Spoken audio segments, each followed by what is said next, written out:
Memorial Day in our country is a time to remember those who were killed in action. And for every military member who was killed in action, there was a chaplain who provided grief counseling to those who were around them, but also performed a field service, a memorial ceremony, or a military burial for that person.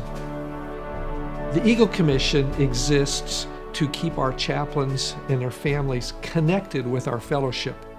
Chaplains serve in often remote locations, nowhere near Grace Brethren or Charis churches.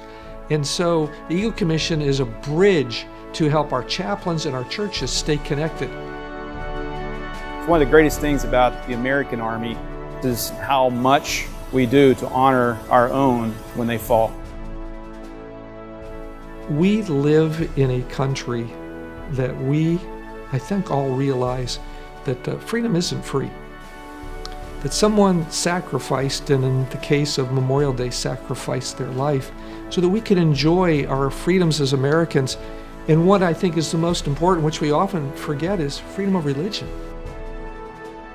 Emotionally and spiritually, as the chaplain, it's difficult to deal with the grief of someone and a collective grief of a group of people who just lost their closest friend.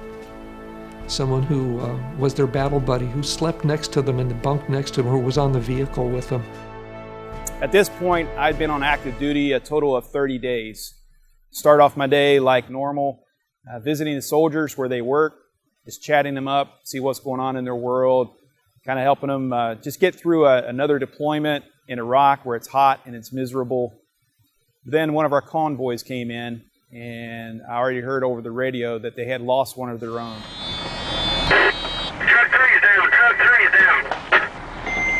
Keep going, man. Go back to that fateful day, which would be 15 May 2003. Sergeant Nutt's convoy was out on the road. They were transporting supplies up from Kuwait to bring them to our base in northern Iraq. It was very common on the roads in Iraq to have very small cars jam-packed full of big families. And just so happens there was one of those small cars jam-packed full of a family with lots of kids that cut into the convoy in front of Sergeant Nutt's truck. He was given a split-second decision.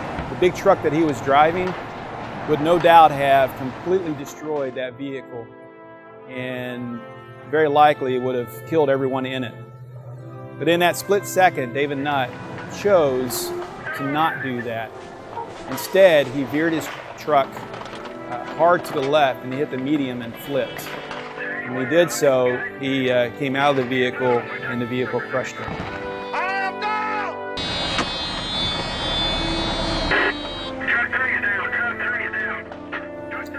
David was a follower of Christ. He had an incredible testimony in his unit. All the soldiers, after he was lost, everyone to a T, to a person, was talking about his faith, about how quiet he was. He was a very quiet man, but he was very strong in his faith. So without a doubt, Sergeant David Nutt, he lived it out, that no greater love than this, that he gave up his life for the sake of someone he didn't know. I can't see what's going on up there. Somebody get out there. Sorry. Help me. We gotta get to him. I'm going home. Not easy. They just killed him. And the chaplain is the one who comes alongside all of that, puts his arms around them, prays for them, walks them through. And as opportunities come open to talk about how there is life beyond,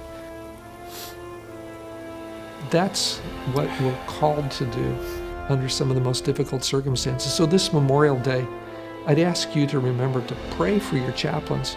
Thank God for those who gave their lives for our country, but also pray for chaplains as they minister to families who've lost loved ones, spouses, children, military members, moms and dads. That's the world in which they ministered this Memorial Day.